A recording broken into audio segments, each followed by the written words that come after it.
They haven't got a fucking striker because the other one's always Rasmus injured. Højlund. It's always injured. Hamstrings made of cheese, man.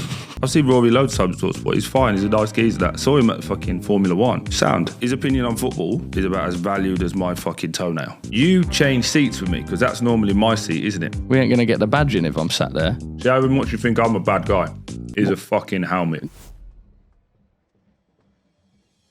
Welcome back, everyone, to another episode of Beyond the Play, live on the Stomping Ground with the big man, Troy Deeney. We are out of the Dubai studio and back into the London studio. Back home, indeed. How's things, mate? You've been really busy in... Yeah. Everywhere. Actually, not a long amount of time either. You flew in and out to Dubai. The Ravel bit's doing numbers. Yeah. It was a good chat, though, that, wasn't it? Very good chat, Yeah. that. I thought he showcased him in a better light. And that's what we want to do, isn't it, with the podcast? Like, give people opportunity to speak, ask some difficult questions. Because obviously we did that as well with the Pogba stuff. It was quite challenging, obviously, when you're talking about someone's friend.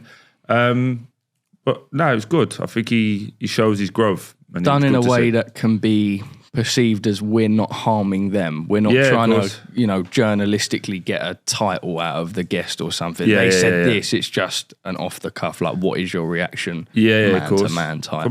Come out well. So I was happy with that. Obviously, you then went to the States? We dropped Amir, yeah. Amir will be out by the time. Oh, yeah, cool. Amir Khan, what a legend, by the way. Serious guy. Amir's brilliant. So, get to chat with him, and he's just crazy funny, isn't he? He's funny just being Amir. Some cool guests on Beyond the Play. We're doing all right. I mean, as you know. And it's such a work in progress, by the way. You know what's coming up. So we've pulled, the big guns are coming out. The big guns are coming out, yes. Yeah. Which is exciting. And we're going to go again. Only going to get bigger and better. I think your profile is even growing as well. Mine? Is that a good thing? You know what's funny? Because I don't do socials. Like, my son is obviously 15, and he'll like, obviously you'll post stuff or whatever, and he'll watch it. And then he's the one who reports to me like, oh, Dad, I saw you on this. Talking about Cole Palmer. Yeah. Shit. He's like, I agree with that Cole Palmer stuff. And I'm like, what did I say? What did I actually say? Well, how was it clipped up? So, no, we just give opinions, innit? But to answer your original question, I've been... out in the States. I went from, Dubai... back, worked Talk Sport 2 days in a row, flew out to New York. I went to the NFL game, flew out to New York Sunday night, got there Monday afternoon. Then from there, went straight to the Venom premiere as well, the new Venom movie with Tom Hardy. Sick, if you like Marvel and that, like I do. That was sick. And it was in Times Square, so lights and all that are going off. You're in your element there. I was happy. They looked after me as well, I can't lie. And then worked CBS Tuesday all the way through to Monday. Yeah, so talk us through what you were doing there. Champions League, so I did. Okay. But is this all live? Is this pre-recorded? Yeah, all live. The good thing with like the Americans and how they do it, or what I see anyway, no expense spared on studio setup, lighting, etc.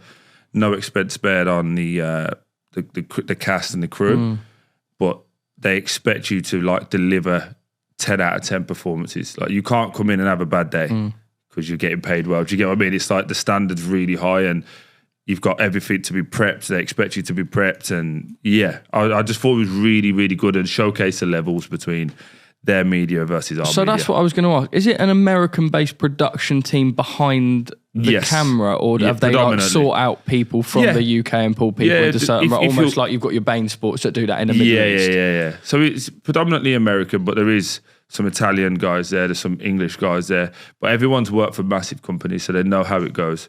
But like I say, like what people don't understand is, when you're doing like, I don't know, Match of the Day, Sky Sports, there's always somebody in your ear. So you see the earpieces. I heard that live.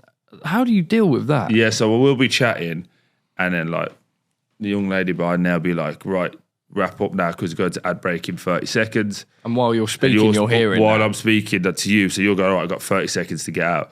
But see how it was in America? They were like, right, Troy, like for you to, let me give you the UK was like this.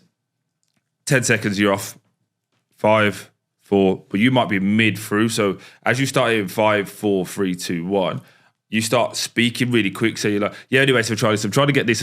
So then it comes across to the people like, what on earth is he doing? Talking about? Yeah. And then can't. And it goes straight to ad break, or it will go straight to the main presenter or the host, and he or she will send you to ad break.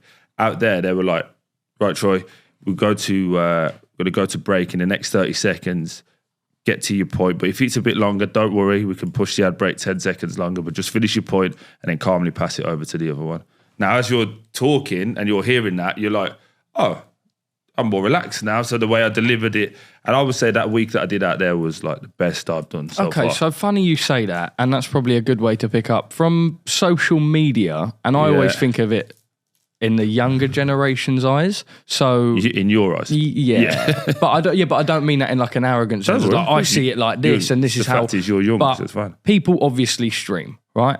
Fact. Yes. People do illegally stream. Yeah. So obviously their Champions League coverage, which is what Kate Abdo, Thierry Henry, Jamie Carragher, and Mika Richards. They do the main. Yes. And then we did all the other games. Now the coverage of it seems to be more unique, and I don't want to say engaging, because I like the way that British media structure their shows. For example, Monday Night Football, you usually know that. But if you see that's more engaging. Yeah, are they doing it to be more playable for the American audience, where you might have your casual football fans as opposed to everyone in the UK being diehard? I think they're targeting. There's a new generation of people that are. Let's, for example, is it our generation? You've never worked in football, right? But you watch football, you play FIFA, you play Football Manager, whatever people do. And people think, because there's so much stats in that now, people think they know football. It's like me coming to tell you how to do something in boxing. Like, it's not going to work, is it? Because you're going to go, actually, no, it works like this, this, and this. And to get these interviews, you've got to do that, that, and that. So what you're seeing now with more is like with Cara, TT, and Mika, and then obviously Chi Nebs as well. Those guys are all showing you what it is now. But instead of talking about it, because if I said to you, right, when you play against Southampton, if you do an up, back and through, you're in every time. Do you know what that means?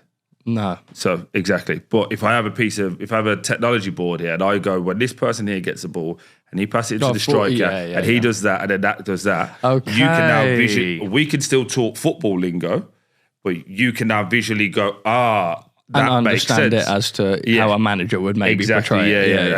And that's kind of what you're seeing now. More presentations of why and how things happen. It seems more, dare I say, fun. Yes, of course it is. Yeah. But why now, is that? Because now the producers are getting younger.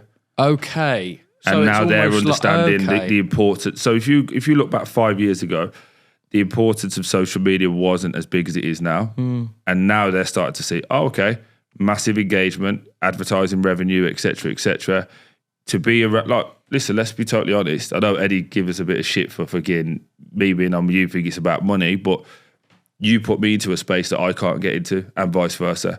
And that's what everyone does now. They're trying to rabbit hole off everything. Do you know what I mean? So I suppose just lastly on the topic of production and shows, because I don't want to dwell on it forever, but I feel like, for example, just scrolling through Twitter, there'll be clips of, Is it not called X now? It is called X. Yeah, but can you ever get stuck? I don't know how long it's going to have to be called X for people to be like, this is X, as opposed to, you clearly call it X. I mean, you're not even on it. You can't get into your account. That's a story for another day.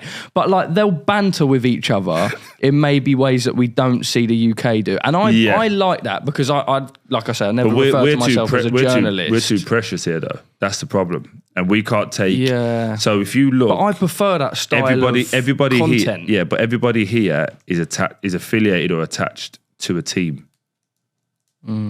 Do you get what I mean? So Neville was Man United, Carragher's Liverpool. Do you get what I mean? Because they're at Sky, they could go across other ones. But if you see the guests that they bring on, it's normally a person who's played for that team or one of the teams that are on a Super Sunday.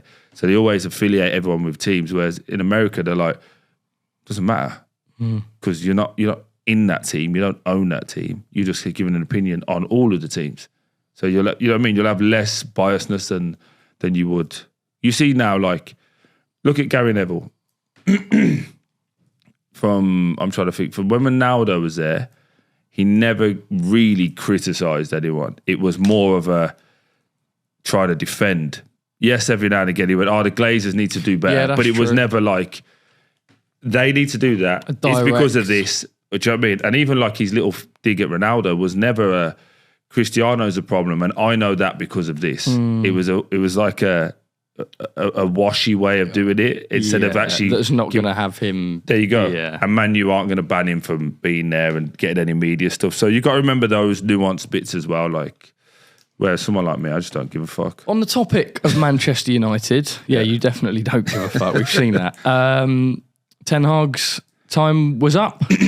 He got the axe. It sounds bad because obviously you don't want to see someone get When you sacked, say finally, I don't think you mean like finally they made a decision. Yeah, but like finally, because it felt like it was stretching on for far it should have been long. done in the summer. But I just think. But then they still backed him in the summer.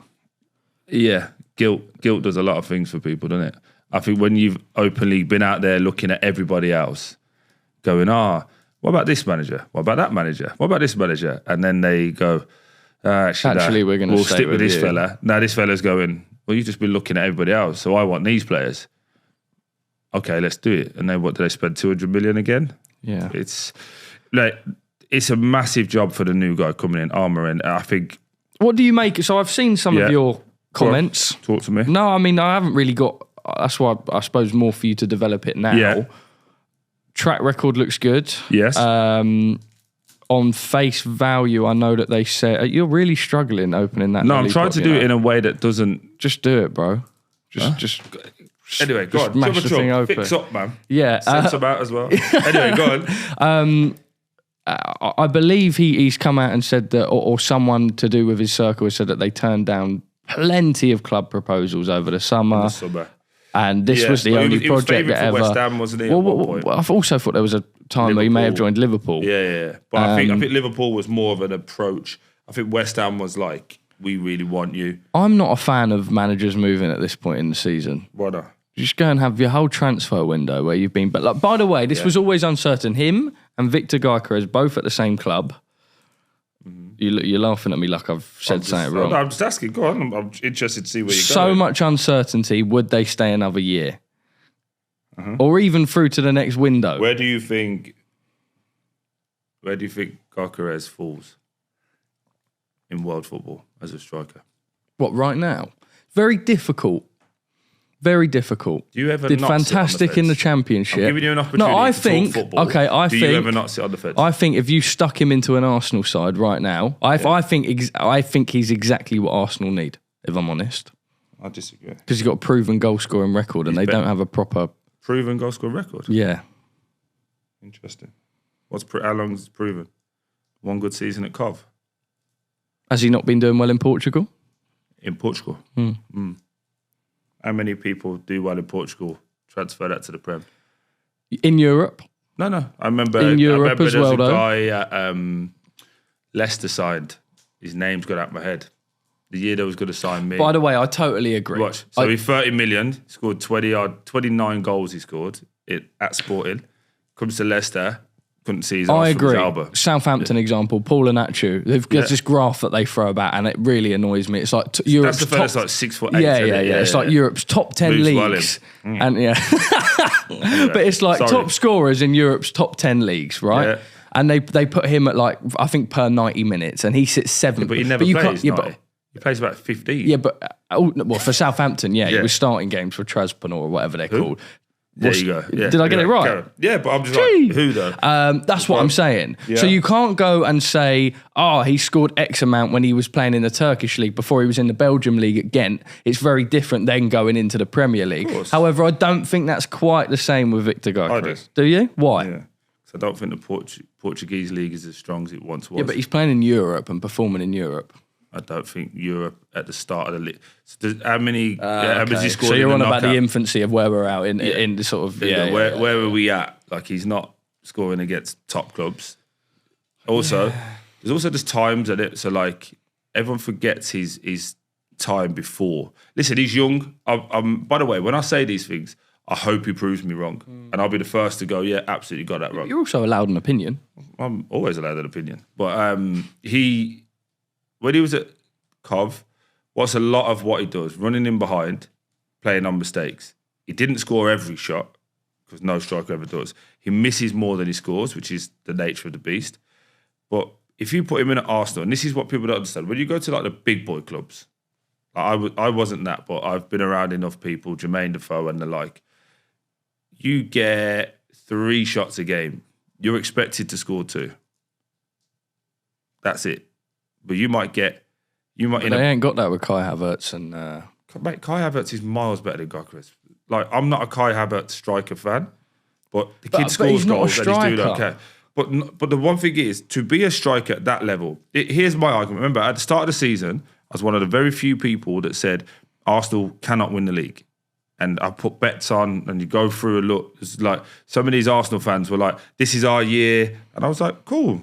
If they do, I'll give £5,000 to charity. I guarantee you the card." Because there's 2 key points what Arsenal haven't improved on that are better than City at this moment in time. 1, can anybody outscore Haaland? No. Cool. There you go. Goals win games, right? Secondly, is their goalkeeper better than Man City's? No. So in between, you've got to get injuries and what have you. Like, everyone's going, Arsenal got this mad injury thing. Look at City's team. Yeah, they're actually pretty... They're decimated. Yeah. But they're still ahead of Arsenal, right? Yeah. And by the way, I don't actually think, and I said this, I think, when we last spoke, I don't think Manchester City look like the full product this season. No, in the Southampton game, they've just lost against, but obviously when this comes out, they would have played another fixture in that time. But they didn't look great against us. It was... Yeah. As a neutral... Yeah. With a neutral head on, everyone's going to me, oh, you take that as a Saints fan, 1-0 loss away, we've lost, right? Yeah. But as in, we had so much of the ball and could have done more with it. Stop doing that. What? I hate this shit. Like, we had so much of the ball. Okay. No, but it doesn't mean, that's what I mean. Don't mean anything. It's all well and good having the ball in our own half. I totally agree. Yeah. But then go and ping a through ball for someone to run onto it, is my point. So it's all well and good saying, oh, you lost 1-0. You got the... Jesus Christ, only 15 minutes into the recording. Anyway, go on. It's all well and good, having, I don't know, 60% possession or whatever, and not doing anything with it. And Pep and everyone comes out after the game, oh, yeah, well, Southampton, and then we looked like a side that was scared to attack. But what I pulled out of it was that a proper Manchester City side should have put 3 or 4, 5 past us. And they still could have on the day, because remember, Haaland had probably one of his worst shooting days as well. I know he still scored, but could have had a couple more. But look, I just think when you look at the big boys, they've all got, like, look at Liverpool now. If you was to put a bet on someone to score any time, who is it? What, for Liverpool? Yeah. Salah. There you go. Man City, who is it? Haaland. Arsenal, who is it? You don't have that. There you go. Job done. And Victor Gyökeres can't be that. Why? Based on what? Because every team he plays for, counter-attacks quick, and he runs in behind. What the Arsenal, City, they keep the ball. Yeah. That's all I'm saying. But then if you applied that logic to... And he's going to go to a top club, by the way. Okay. Do you not think? Why did he go to Sporting then? And no big club took him straight away? Because it was from the Championship. Still the same person, isn't it? Yeah, but it's not the same... I feel like that's the middle ground. Portugal can be the middle ground. Look at every club that comes up now and how much they struggle. They might stay up for a season and pop back down. It's more competitive than ever. So it's all well and good. Look at Adam Armstrong last season. Great player, just scored for us at the weekend and we won our first fucking game bash. But my point is, you can go and score X amount in the Champ, come up to the Premier League, it's not the same story. So so that's why they've not gone straight in for him. All right, you go into Portugal... Question. You start to play Adam in Europe. Armstrong, you just use as a thing. Of his career, how many big goal scoring seasons has he had? They've all been a good handful. True. And they're in the Champ, which is my point. But he's had 2. How many years has he been in Champ? Years. He's had 2. True. So, like, again, this is not comparing me to them by any stretch of imagination. When I went 20 goals in a season, 25 goals the next season, 21 goals the following season, and then went into the Prem. And I managed 13 goals in the Prem, 15 assists that first year. Did you? Yeah, the first year I went there. But there you go. So if you look over the course of time, 21, 25, that's 46, 20, that is 66. 66 goals going into that Prem. Consecutively in the Yeah, champ, I didn't going go, into do you know what? I had 1 year, 4 years ago, that was 25 goals. Bang. And then I did 7, 4, 2. And then on the fourth year, I got 25 now with a Southampton team that, by the way, scraped into the playoffs. Yeah, we did. Which should have been right at the top. Yeah. So, just it plays out. Remember the argument me and you had about Brereton Diaz at the start of the year, off camera, and you were telling me how good he is, and I told you he's had one good season. I told you. Not that the kids know bad. Like, they're probably going to see this and say I'm hating on him, but he's average. He had one good season at Blackburn, and you get like when you look at this is the way to look at it over this time period, over like a 7-year window, let's say 5, 6, 7-year window. If someone has one good season, we always keep referring back to that. Perfect example: Marcus Rashford. One good season. And he's 27 this week. Yeah, I know, that is mad, by the way. And we keep talking about potential and talent. Yeah, did you see the bit on Sky the other day where they was calling him a young player? Am I lying? See? Go on. Sorry. When they were calling him a young player, Marcus Rashford, the other day, the Sky. It's narratives around it though, isn't it? So Raval Morrison's considered old, he's 31. Jesse Lingard's 31. Yeah. Marcus is young. He's 4 years behind him. Well, on that topic, Anyway, I've got a little a video clip to play you. So we're talking about Manchester United. Ten Hag's done. Sir Jim Ratcliffe did an interview. Oh, yeah? You can take away from this campaign in sailing to Manchester United? No, I think there's one little crossover, which is that you can't win the America's Cup unless you arrive at the America's Cup with a boat that could win the America's Cup. Same in Formula One. You know, you put Max Verstappen in a Williams, he's not going to win a Formula One championship. And with football, it's the same with the squad in a way. That's the parallel for me, is you can't win anything in football if your squad isn't good enough to win something. So, you know, the quality of the squad is a bit like the speed of the boat in a way. That's the only parallel, really. That's quite a bit of a mad one to, I don't know what that next sound was. That's a bit of a mad one to come out with. It's true and honest. It's honest, though. It's really honest. True and it's honest. Really honest. But I think I find it interesting. I'm at a point when I'm watching him talk, seeing how he's... Again, I'm not involved. I just look from the outside. So he's came in, had a look. They clearly tried to look for a manager. And I think he went, that's not the problem. That's not the root problem. The root problem is, obviously the stadium was falling apart as we knew in the summer. Our squad's not great, but who's making the decisions on the squad? So go and get the guys that he got. So like Dan Ashworth, I forget the guy's name from City, Jason Wilcox. Who was at Saints before, yeah. But he was at City before that, if you remember. So those three now are your footballing people. They're sat in. I know obviously he's moved Sir Alex out now. They're not paying that. I think that was more just like they're just trying to recap wages back. Like but that's my point. He's looking around going, fucking hell, we're paying 13 million there, 10 million there. Like, chop, chop, chop. Bring that back in. Balance of books for PSR. And now, looking at that squad, because again, I look at that squad and I go, I don't know what they are. I don't know who they are, what and what they're trying to do. So now we go, right, we know from January onwards, we're going to have to get rid of some players where we can. Probably the ones getting rid is probably going to be more the summer, but try and get a couple out. Start bringing our type of player in. So there's a player why profile. Haven't they done that off the back of the last window then? Because there you was go still... and bring in Xerxes, the lit. But Xerxes not bad. People think Xerxes bad. But how can you apply that logic Go on. that you've used for other players and then Xerxes respectfully... How old Xerxes? 21, 22? 21. Right. What position is he? Kind of a striker. He's not a striker. I mean, you see his interview. He says, but he says he offers more than goals. Well, So he's also, by the way, where he's played before, he's played as a wide left and a 10. But they're playing him as a... And they're playing him as a striker because they haven't got a fucking striker because the other one's always Rasmus injured. Højlund. He's always injured. He's got hamstrings made of cheese, man.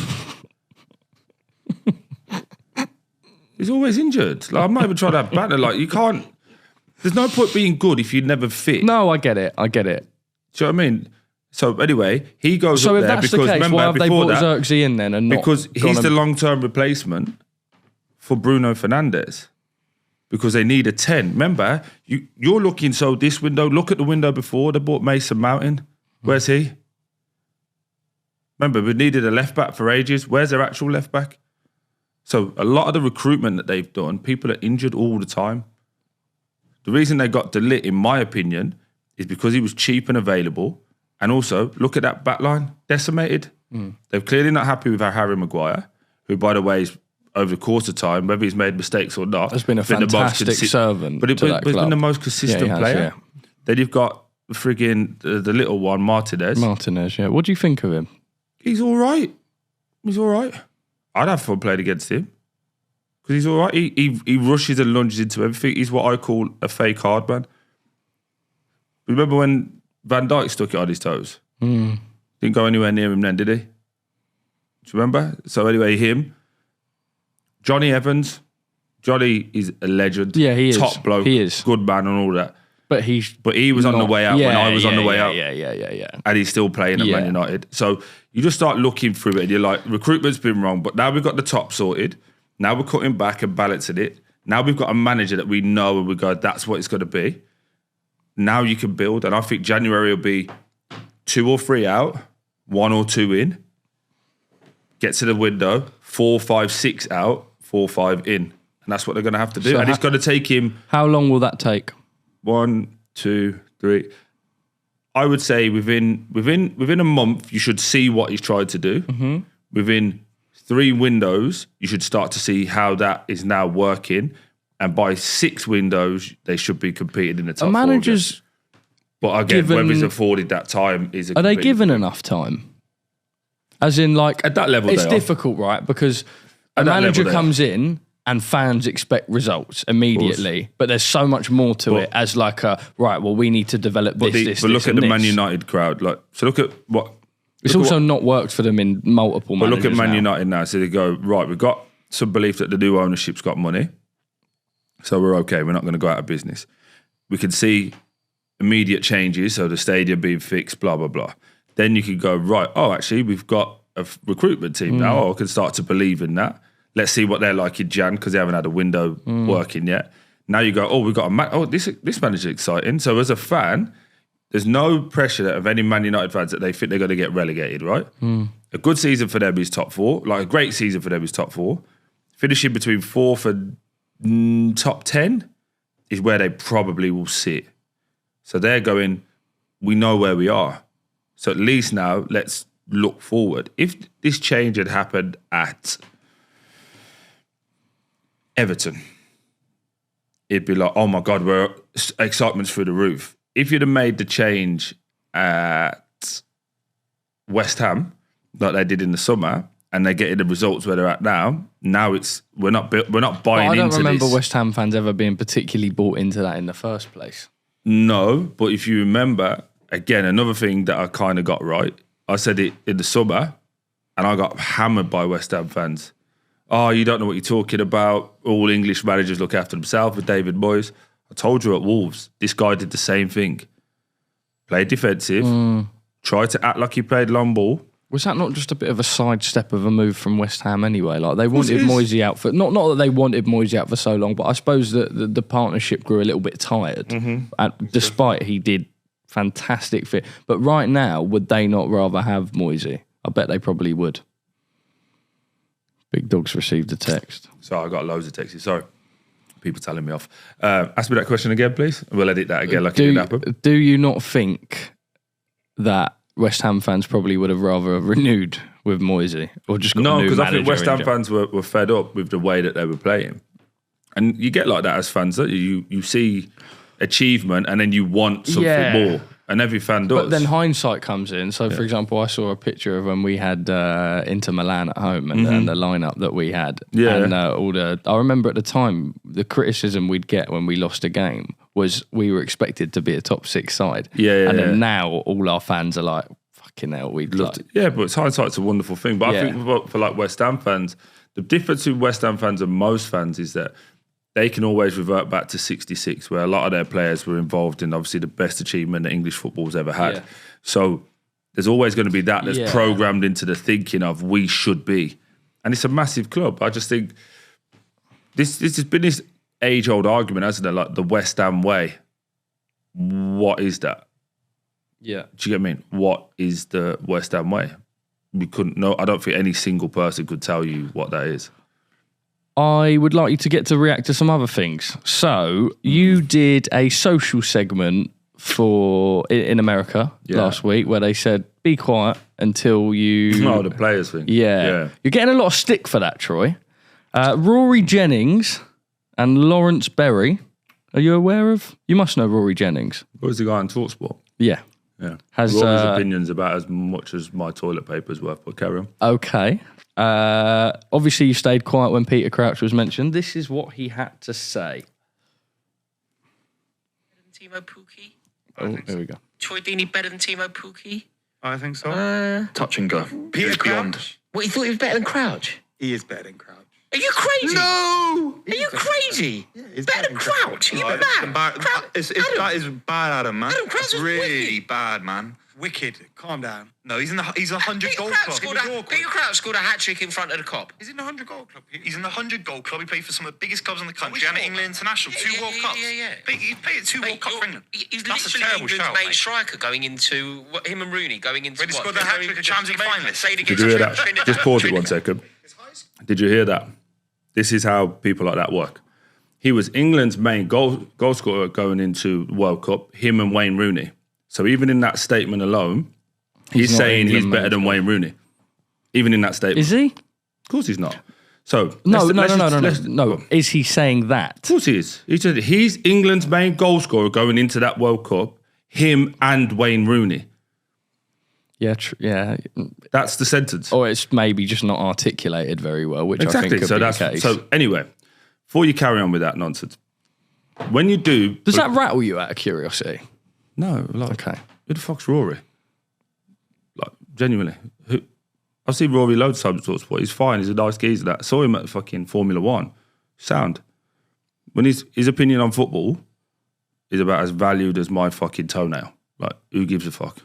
Really? Do you listen to Rory about football? No. Does anybody really listen to Rory about football? Or do you listen to him because he does things like that which provoke conversation? And so Fair anyway, enough. The point with that is, so when you do, so what they did, CBS, they go, Troy, want to do something for socials? Yeah, no bother. They go, bang, stick this thing in, stay quiet for as long as you think you're better than the other person. So cool. First person they said was Wilfred Bonet. Do you remember he played for Swansea and Man City? I went, he's better than me. And they went, oh, no, that's how the game works. And I was like, well, how do you now qualify it? Because are you saying me at 25, them at 25, me at my best versus them at their best? Because if that's the case, with the arrogance that all footballers have, of course, I'm not going to turn around. I could be stood next to Didier Drogba, who is fucking miles better than me, and one of my heroes. Yourself? Of course I would. You don't go into a... It's like a fighter going into a fight and going, do you know what? I get what you're saying. I can't beat Canelo, but I'm still going to go in there and get me head kicked. Yeah. So I asked them for that. And if you actually see the whole thing, which they put out, there's like 3 or 4 times when I'm like talking about it, because after every one, I was like, he's better than me. Like, is Crouchy better than me? Of course he is. He played in the Prem his whole fucking career. Why'd you stay quiet? Just because at this point, I'm like, I can't be asked to... Fair enough. No, I can't be asked to keep explaining myself. Fair enough. But also, again, what's the context of it? What's the context of it? Develop that. Like, Do they not just mean an out and out player? Well, again, over the course of a career. So over the course of a career, somebody that was a builder at 18 years old, me, versus somebody that was in a youth team academy system all the way through, who should be better in your opinion? The person who was in the academy. So if that's the case, I'm not better than any of them. But that's not how it works. Of course it's not. It's all subjective. So do you want me to say everyone's better than me?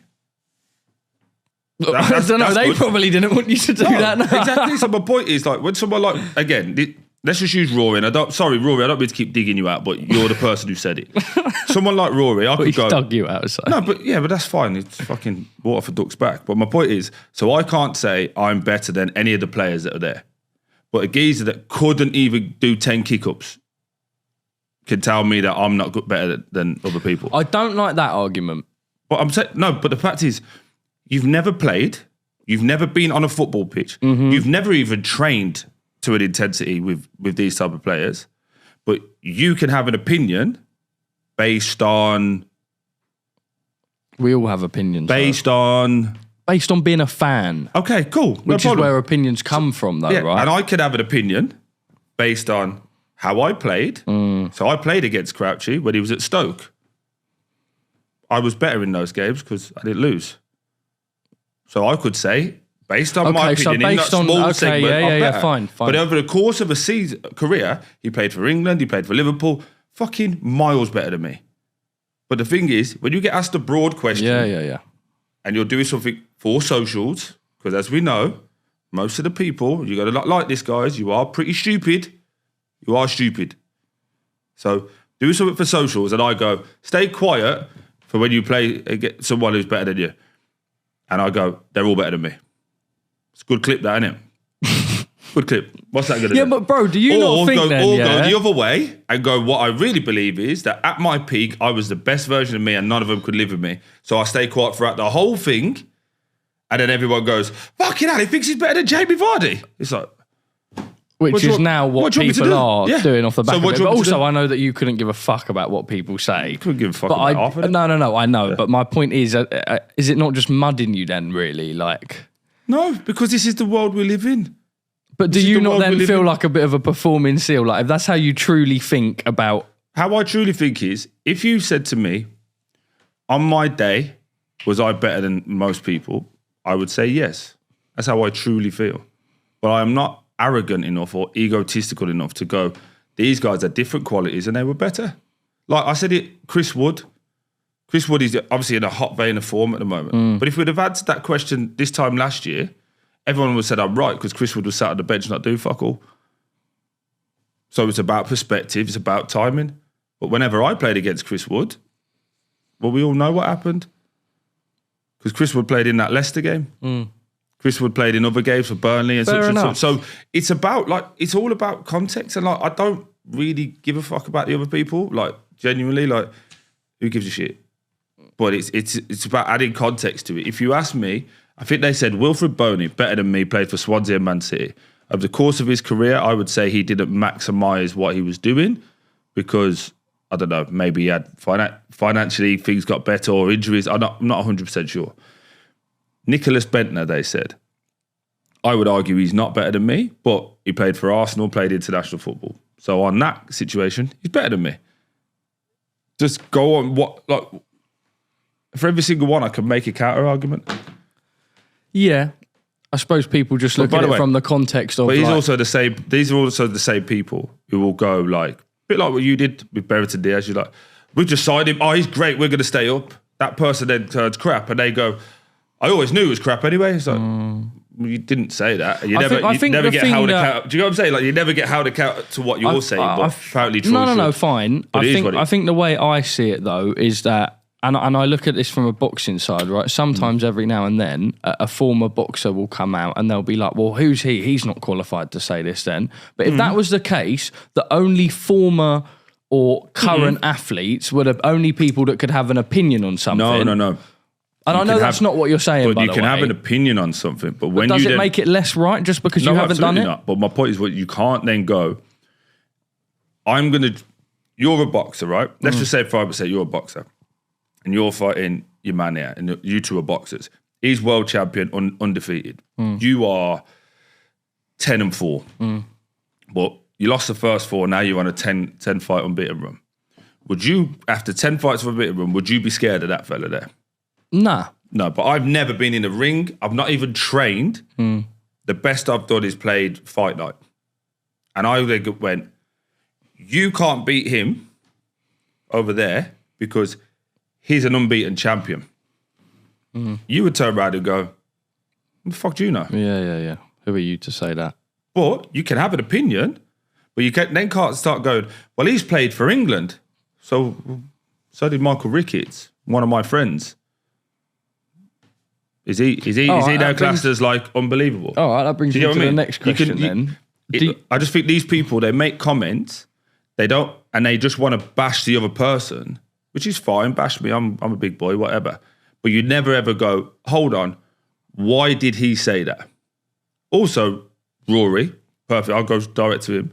There's a lot of things he does for TalkSport and other things that he doesn't always believe in as well. So it's no problem.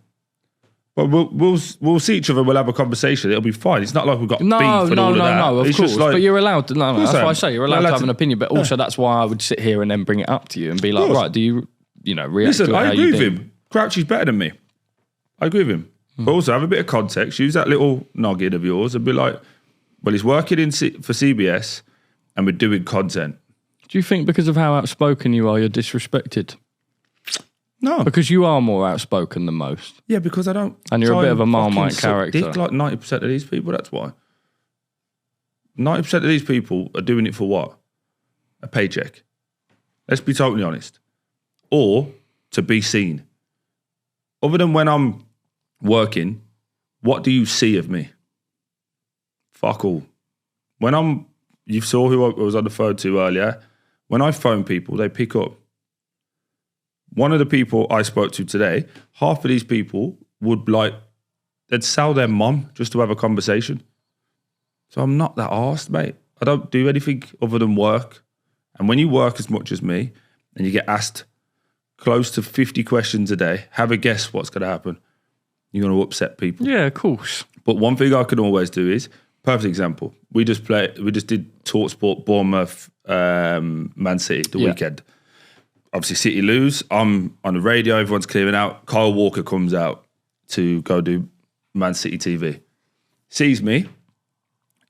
If everything I've said bad, because at one point, by the way, I thought Michael Richards was miles better than Kyle Walker, and I said it. Clearly proven wrong. Clearly proven wrong. If he was acting how 90% of these people act now, would he turn around to me and go, "You're right, Troy, how's things?" Yeah. Just after a loss. No, he'd hold it against you. I'd be like, fuck him, I ain't speaking to him. He said that about me one time. But these guys who work in the media now, they can all have an opinion on everything. And it's not their opinion, it's just, I'm just saying because that's my job. But if someone sticks it on their toes and goes, hold on, you said that. Because I've had it numerous times, agents, players. What about when you said that? Mate, I said that because of this, and this. By the way, if you do it the opposite way and you do good, I'm going to say this, and this. My job is to give an opinion. That's what I'm paid to do. If you don't like it, people won't pay me. Clearly they do. If I didn't do it, Controversy also sells. If I didn't do it, you wouldn't have a fucking show to talk about, would No, he? that's true. Controversy What sells. would he be talking about? The same as everybody else. Yeah. But it's all right. Anyway, on to better things. Chris. Troy Deeney is angry, is what the podcast should be called. Man, chewed on a lollipop. That's the longest lasting lollipop ever, by If the I way. was angry, I'd flip this fucking table over, but I'm not. Anyway. Yeah. Thomas Tuchel. We went and did an episode. I was so peak. Like the bro. day up. No, We've had the that. evening of We've had it. 2 of those. So we filmed a Johnny duo Fisher one, in that's right. Dubai. Yeah, that was true. We filmed a duo episode in Dubai and we spoke about Lee Carsley, his comments and everything. It was a difficult one because we sort of had a bit of a feeling that there would maybe be an appointment in the meantime. The appointment came out that night. So what we spoke Like about, 2 hours yeah, then became a little bit. But now we can discuss it. Right, firstly, I want to say, not a big fuck you, because I don't think that's right. But I do not give a shit what nationality the England manager is, by the way. And also, like, I kind of get where people are coming from, like, but it's not been the case over the course of the last couple of years. We obviously had Southgate, but before And the that, last you couple go, of appointments. Yeah. They haven't always been English, right? Is there right now an English manager available better than Thomas Tuchel? No. So what the fuck is the problem? And also, all these people slating it now, and I'm not saying that we're going to win the World Cup. I'm not saying any of that, right? But then that's the time to come back to it. Don't slate him before he's even had a chance. And also, every single one of them, if we win the World Cup, Yeah. They will not give a shit if he's German or not because the 11 people on the pitch are English. You happy? Finished? Am I wrong? I thought you said I was angry. No, I'm with you. I just think it's bonkers. I'm with you. But this is the world you live in now. We don't like Gareth Southgate. He did successful. When you say we, you mean... Just the broader context of English fans. Yeah. We don't like Gareth Southgate because it's too rigid, too safe. Yes, we get to the semis and to the final, but we don't win it. We need a winner. Cool. Right, we're going to get you a winner. No. Don't want a winner. We want an English winner. But there isn't an English winner. Yeah, but... Oh, shit. And that's literally how it falls. Because it goes, we want a winner, so we got you one. Or we want a pure English guy. And there's no standout candidate. Eddie Howe is a remarkable coach. Yeah. There is no... He's also got an appointment. He's got a job. Now, that doesn't mean anything. There's no correlation between winning something as a coach in English football to then go and win something in international football. Two completely different disciplines. And that's why I think, some of the argument can be labelled at Tuchel as well, because winning Champions League and winning in domestic football isn't the same as that. But a great knockout tournament manager. Yeah. But proven. Yeah. Thrives in knockout tournaments. You can make, but my point is you can make the argument either side. That's the point I'm trying to get at. No, yeah, I get it. But where we, even look at Lee when we spoke about Lee. Gareth Southgate's too safe, doesn't make changes, doesn't have a plan B. Yeah. This guy goes and tries something. Brings in Angel Gomez, for example, who would have never got a look in. Tries different things, tries a new system. It doesn't work. He's rubbish. He doesn't know what he's doing. That's just the nature of the beast, man. It's just the nature of the beast. It is what it is, but there was no standout. I liked the fact that they gave him 18 months personally. It's a short appointment. Go and prove it. Yeah, then prove it in the World Cup. We've also got to qualify for the World Cup first. I mean, we'll be fine. No, but of course we will. But let's just touch wood and it's England. I'll tell you what. I've got a funny stat for you on that topic though, and this is probably. I know I went out and started it with a bit of a unlike me rant, but I still do stand by that. Did you know a major tournament, other than I believe Greece in 04? 04? When did Greece win the Euros? I don't really know what you're getting at. When did Greece win the Euros? I think it was 04. It was early. Right? It was early. I believe they're the only time a foreign-appointed national team coach has won a big trophy, which is a bit of a mad stat. Someone brought that to my attention. I believe they had a Spanish manager. Other than that, I believe every single I would like to say in the world. I don't know how far this stretches. Does it stretch to the Copa America or whatever? But World Cup at least has never been done by a foreign manager, as far as I'm aware.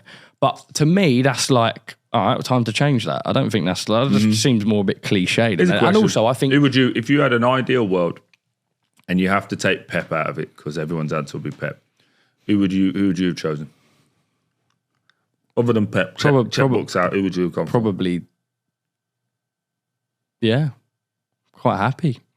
Who you gone Thomas Tuchel, if I'm honest. Who would you? I don't like Klopp, personally. Oh, Klopp would have been fantastic, actually. Yeah, Klopp I think probably, you need that energy. Yeah, no, I agree. Sorry, and all of that Klopp from the side. There, but I don't think Thomas Tuchel's a bad. And also, I think, like I say, I judge this based off solely knockout football. The track record is phenomenal.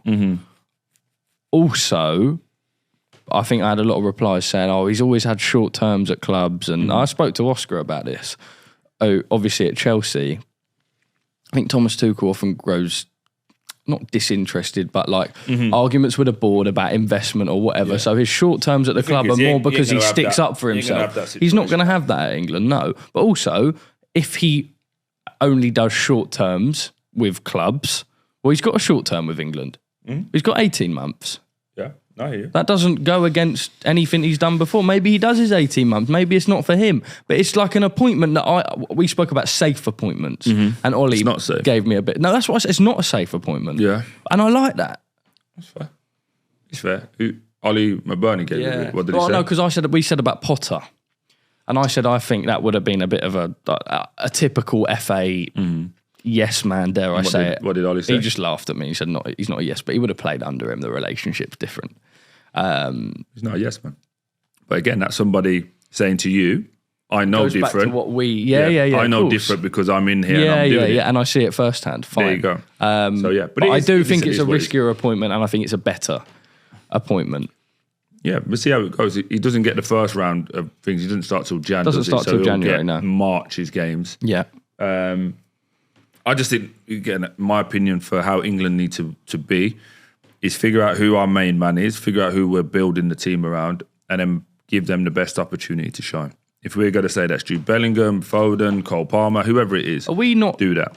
still? It's so difficult again, and we look at forcing players into different. You've always said, right, just pick your best 11 in the best positions. Arguably now you're dropping. So right now, front four England, what you going?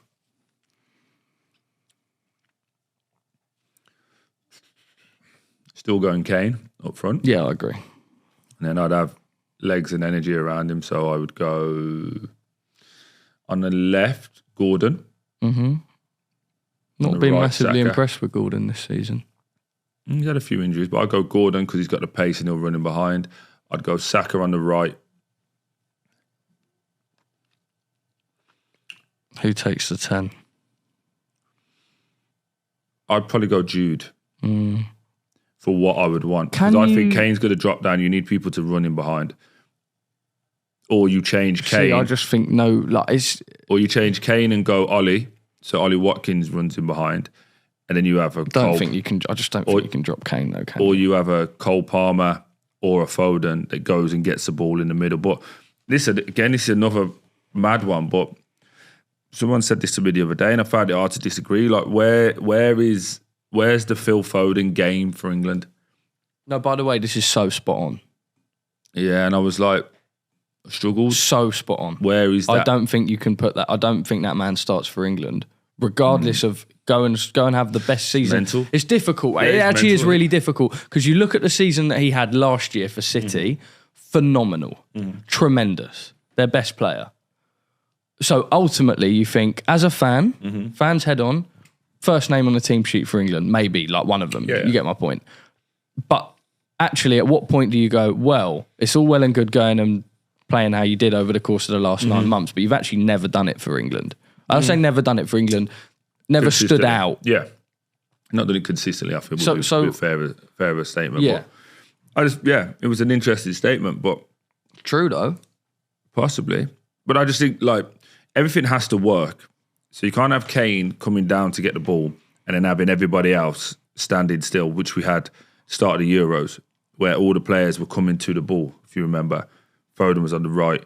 He wants to come inside. You know, it's just all, only person who was running behind was Saka.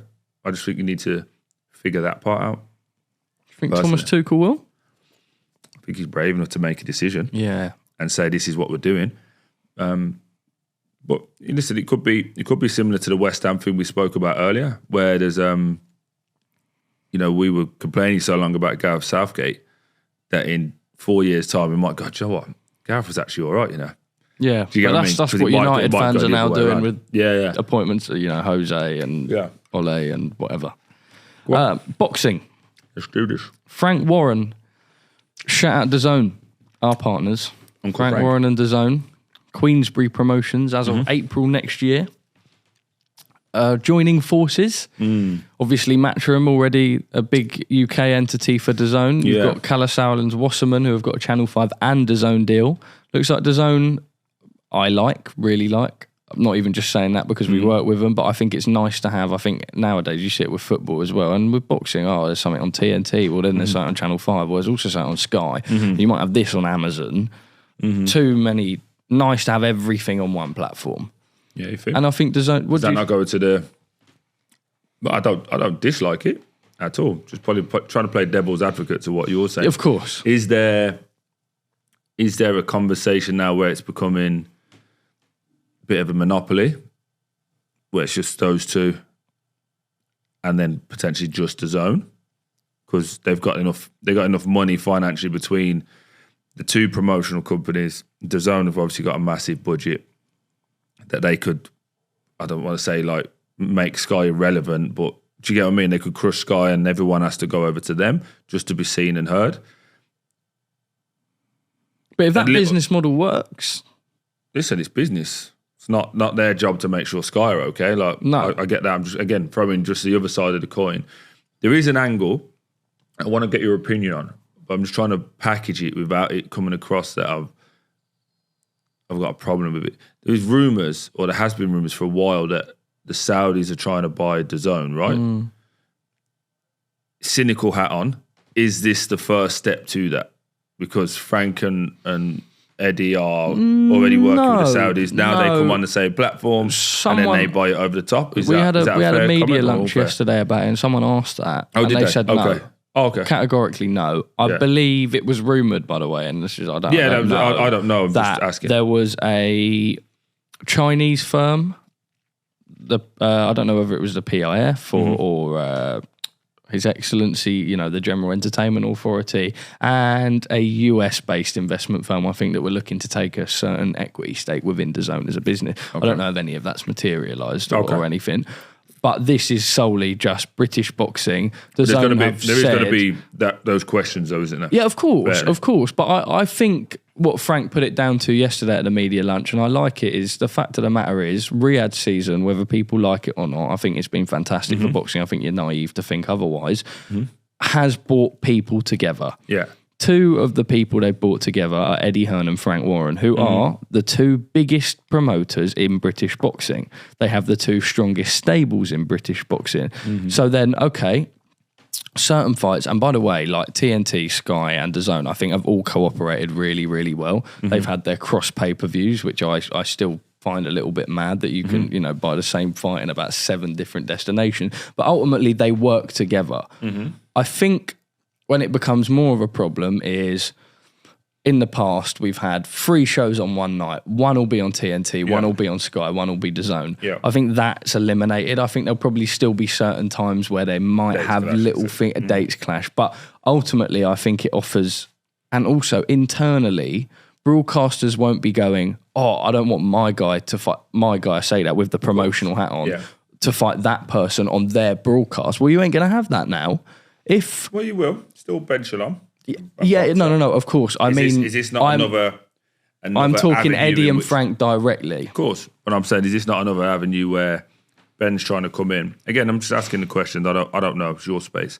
Ben's trying to come in and they're going, actually, no, this is ours. Do you think they'd really go out? I'm not saying you do. I'm just putting it out there. Do you think that Frank Warren would go out of his way to find a new broadcaster to get tighter with Eddie to push someone else out? No, I think it's presented itself that way. And if it's an uncanny circumstance, listen, when we are getting Frank on here, as you know, so it's something we can ask him. But if we asked him, see when Ben Shalom put his hands on you, was there a bit in your head that went, you're getting it?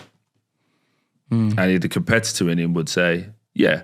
So if this situation's already on the way and it's working towards it, and there's this little caveat that this can still happen, well, now I'm going to doubly do it. I don't think you can let emotions... Mate, don't do that.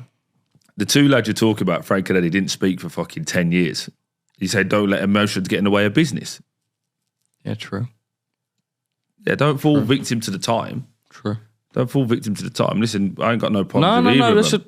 No. You can't now all of a sudden be like, kumbaya, we're all holding hands like the last 10 years didn't happen. I think it...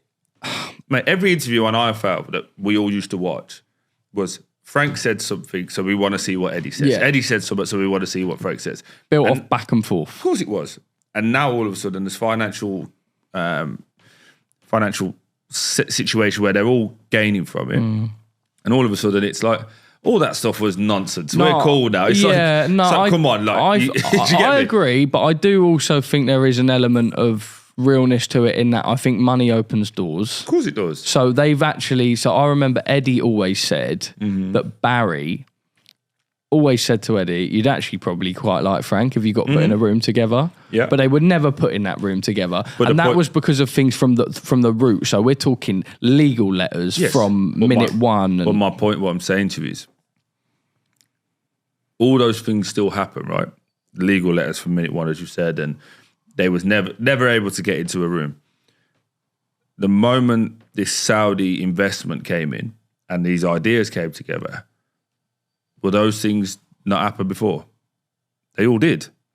but suddenly you could get into a room together. That's what I say. Money helps that. Of course, but my point is that your root problems that were still there, they've just gone now because financial gains come in the way. Or do you still harbour little feelings that clearly it's not at the forefront of your frustration, but 10 years of them going back and forth at each other, some things hurt, some things don't. Yeah. But my point to all of this, to fence it off is, I'm saying to you, don't be victim of the moment and go, no, they wouldn't have done that, or they don't think that way, and they have been trying to work together. So they had 10 years where they didn't. Yeah. There was a reason for that. Reasons we would never know at the core. But there was reasons for that. And now they're good and we're getting the best fights. Fantastic. But we're not going to just ignore that happened. The caveat that's you get true. what I mean? No, Yeah. it's true. It's true. It's fair enough. Because if completely different way. If I turn around to you, I'm a lovely person, I'm a great person. You told everyone I'm a nice person.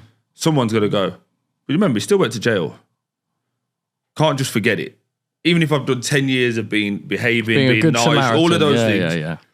There's still people go, but that happened. Yeah. Do you get what I mean? Yeah. And now all of a sudden, yeah. because there's a financial gain, No, we're I get it. I get Troy's it. sweet, actually. I think for me... No one really thinks that, but you get what I mean. Also, I think probably from an outside look, it was BT, right? The deal was with BT. BT were bought out and it changed. I don't know what the operational side ever looks like. But BT obviously taken over. It ended up being TNT. Why have you done that with I don't your know, sleeves? to be honest. You helmet. Probably because I'm fucking so small and my arms can't You've got probably the fit in stony there. eye. Yeah. Okay, by the way, we're an hour in. I want this as a clip. You got to put this at the start. You change seats with me because that's normally my seat, isn't it? Is it normally? No, don't do that. That's normally my I seat. sat here last time. But what actually happened, and I will fucking stand on business and say this, yeah? My mug was there. Shout out the new mugs that Troy insisted we got. I actually quite like them. The first one I had made of me looked awful. I had a carpet for a moustache. I was sat there and I thought, well, come on, man. We ain't going to get the badge in if I'm sat there. So I did move the cups around. And now I've got the badge in. Because you wanted to get the badge in. Of course. I don't There's think that's people on that. here that will know. See how much you think I'm a bad guy? Is a fucking helmet. No, but that's just me, It's a bro. helmet. Yeah, but that's come on, man. It's still, if you sat here, it's still going to be fucking Stone Island. No, of course it is, but I'm saying it's on fucking display, man. I'm getting the badge in on Beyond the Play. Anyway, carry on. I don't know where we were at. I don't know what the logistics were from it going from BT to TNT, but operationally businesses change, right? Yeah. Which would have happened in this case. I don't know how. I don't know what the extent of that was to the boxing team. I've never dealt with BT or TNT specifically. But you have your tenure that comes up at the end of a deal, which would have been the case. Yeah, of course.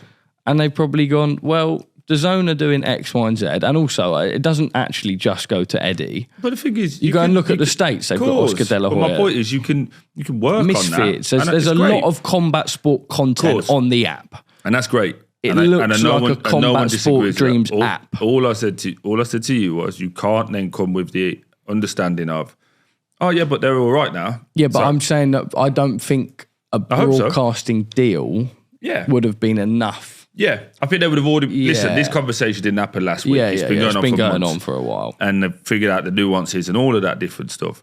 But I'm just saying, along the way, how far are we removed now from the AJ Dubois fight? That whole thing, That was in September. September, innit? September. So it's now November. So over the last couple of months, where there's a way in which you might be able to just push that fella a little bit further out, not like you've gone out your way to do it. And also, by the way, remember Ben did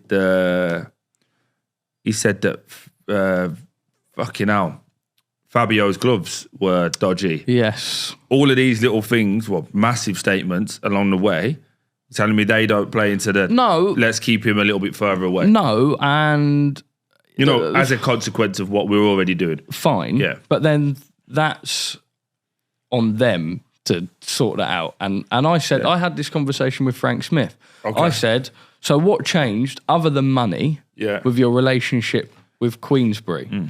And he said, we sat down and spoke. Yeah. And I said, so if you and Ben Shalom got put in the same room together, why don't you sit down and speak? What did you say? He said he was a pathological liar, and he sat in the same room as him, and things haven't changed. Well, so it's a difficult one. It's something So that what, we're innit? not educated enough to comment on. but Really, I think, like, you know, when we get Frank on, and obviously Eddie's going to come on as well. These are the questions. Be nice to get Ben on as well. Like, I've only met Ben twice. Totally agree. He's been sound with me. Totally but agree. Let's see. And obviously we remember that whole thing they always used to do about editing. We don't edit. we will never cut anything out. We don't so don't edit. ask us to cut something out. 'cause it Yeah, we ain't don't getting- edit because ain't otherwise getting I cut wouldn't out. get in half the trouble I do. Well, actually, we say that we have potentially cut out Troy stuttering earlier on in the episode. Nah, fuck it, leave it. Oh, Fine. sweet. Anyway, Just to be authentic, Joshua's not fighting Dubois. yeah, that confirmed now, isn't it? Yeah, That happened. sort of like That's kind of happened. Frank the Warren week I've said been away. yesterday. Yeah, To me, doesn't look likely. Frank Smith said that to Oscar on Saturday. based on timeline. I think they want to get a fight announced for Daniel Dubois.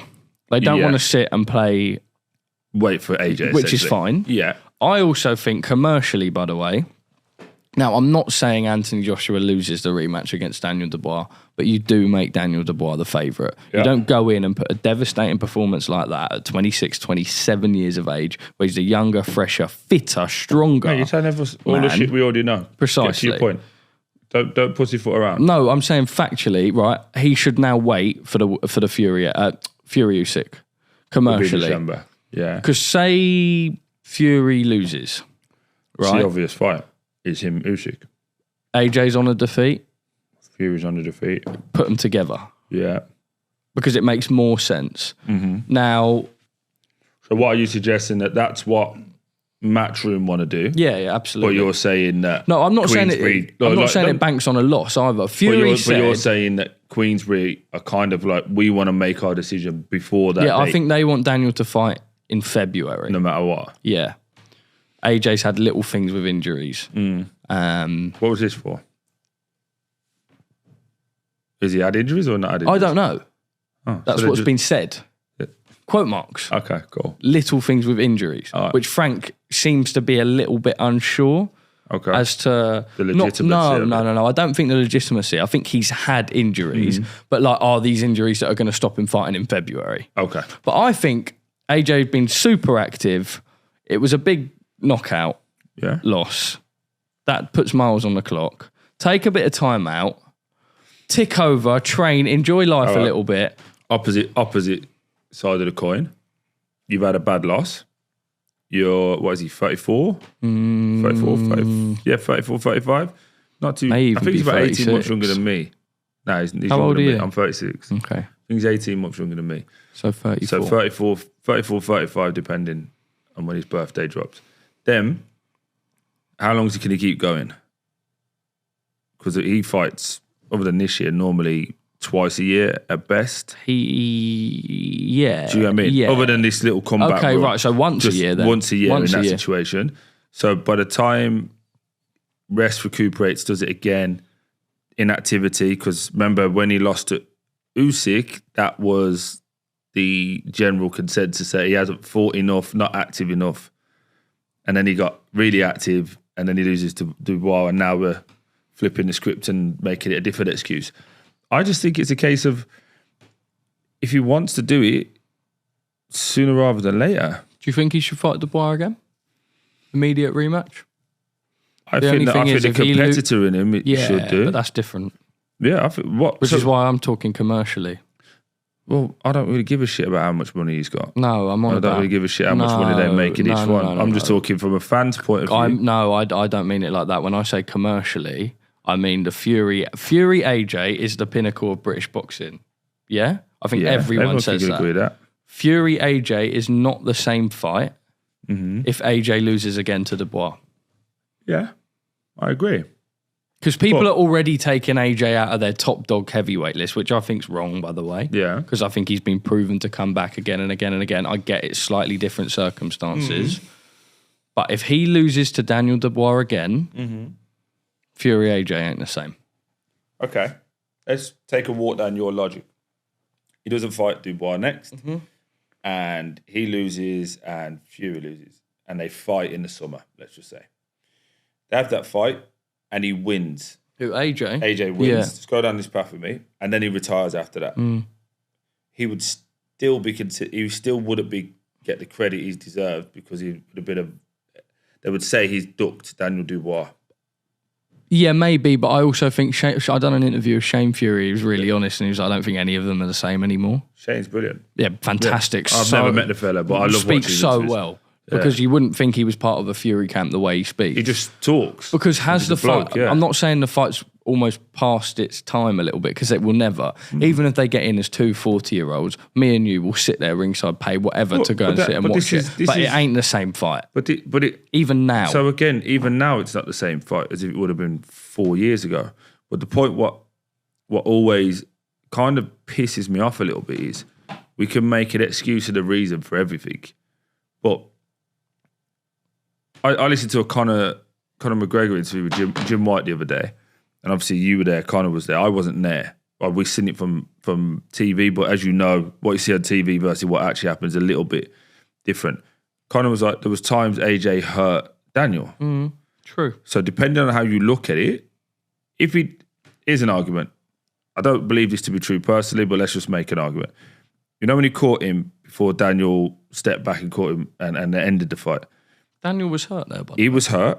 If AJ was a bit more sounder in his legs and had worked his way in, is there an argument to be had that AJ could have ended the fight then? Based on past history. yeah. Cool. So now, if you're in Team AJ, you've got that to cling on to. Oh no, I agree. So you could make the argument to yourselves, whether it's delusions of grandeur or whatever, and go, we could beat him because I know if I hit him with this, that's going to happen. No, by the way, I think, Yeah. and we both know people within Team AJ's camp, Yeah. I think they know, I say no, I think they are convinced that they can beat Daniel Dubois. Mm-hmm. So I don't think they're ducking Daniel Dubois. No, none of us think that. No, but no, the no. point is the perception will be that. Yes, of That's course. the point I'm saying. But that's just perception. People talk. People are always going to talk. You spoke about it earlier. But X, who works for TalkSport, might say this. Everyone's got an opinion. Of course. It's going to be out there. That'll be the perception. But you were talking about how people are removing him already from being in the top dog status. So if that, now they will give that will make more noise than if he was to fight him. Yeah, of course. But then, like I get say, what I it mean? comes down to the commercials, right? What's going to present more money? Well, I would say that's something that's gone against AJ for a while. What? That it's been perceived that the amount of money he makes per fight, that again, when he beat Charles Martin, there was arguments that he kind of was gifted that fight. When he beat It was a vacant title. When he beat Klitschko, it was, Fury already beat him. And Klitschko was 41. There was He'd had never a time thing out of the that ring. he could get You that. mean like the proper credit? Yeah, that, of course. That he was So I deserved? just think he's in a situation where he could never win, No, personally. but precisely, which is why you go, right, commercial, let's probably wait on Fury Usyk. I think And look, by the keep way, fighting, man. they will take, obviously they'll take the Fury fight regardless of if Fury wins or loses. I just think Tyson Fury. Do you think Fury would take it if he wins? Yeah, yes and no. I mean, like I say, at the end of the day, it depends how many fucking zeros they're going to put on that check.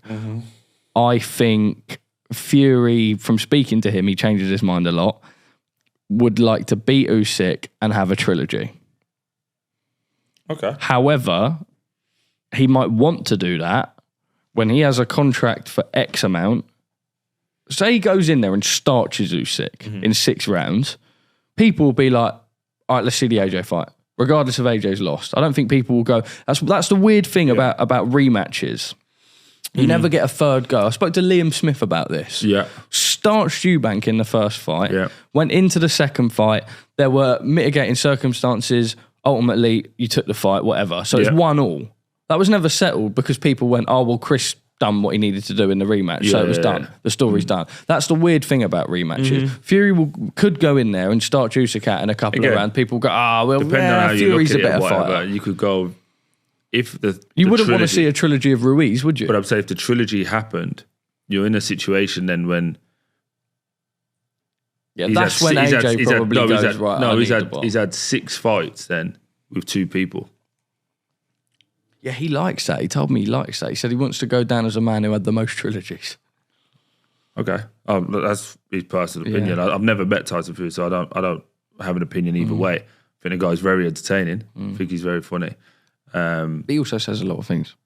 But okay, we all do. But my point is, if we're looking at his legacy, then would that not be tainted if we was able to pull out 30 fights? And of that 30, a lot of them are the same guy. 20 of that 30, 20% of them are against two people. I don't think he ever wanted to fight Wilder for the third time because obviously they had the whole mitigation, whatever the fucking legal term is, thing that came up. Boxing is. I is think great, it's a difficult messy, one man. because I think if Fury beats Usyk and then they have a trilogy, I'm not saying AJ's in no man's land because there'll always be fights out there for him, but that's when you probably go, we maybe should have took the Daniel Dubois fight. However, I think the Daniel fight after. Oh, mate, Daniel can be in some banging fights. Joseph Parker. Not that asked to watch that, but go on. Fuck off. I'm not. You would have... Joseph Parker right now is the most improved I agree.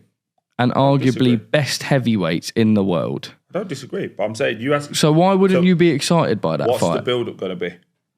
Oh, so but are you talking? I'm not talking about it from a build-up point of view. You just spoke about the whole fucking thing you've just made about is about commercial. Yeah. So I'm saying, Daniel Dubois versus Joe Parker is a great fight on the night.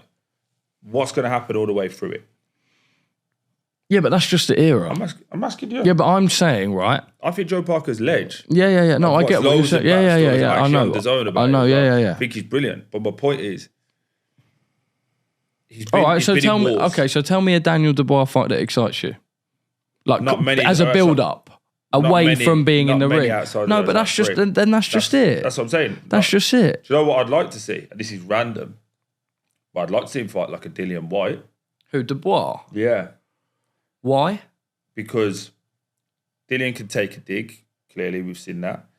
And also, he might be able to get into his head in the before build-up. the fight. He also has got enough power to warrant that back. I think Daniel just...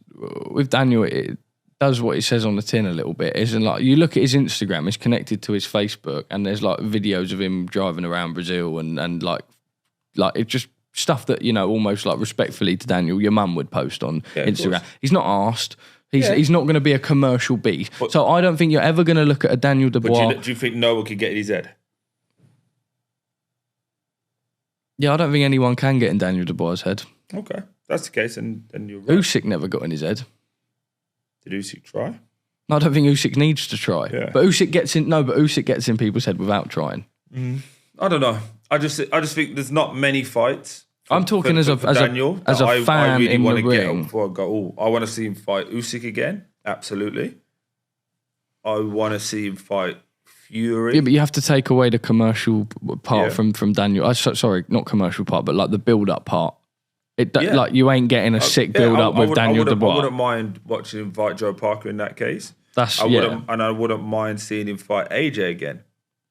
I do actually think... just trying to think through the heavyweight division. Zhang, Adric Kabayel. He torches all of them. Quite like the Adric Kabayel fight, if I'm honest. I think Kabayel's a very, very good fighter. By the way, they're all fucking good fighters at that level. But no, I think Kabayel's very disrespected. I think he torches all of them. Yeah, I just think he's a fucking beast. I think there's something in Daniel that like is just no one else has. It's just like it's just nuts. And also, he's just he's not right asked. that just puts you to sleep, man. Bro, he's not asked. That ring walk that he did against AJ, you'd be shitting yourself if you were anyone other than Daniel Dubois.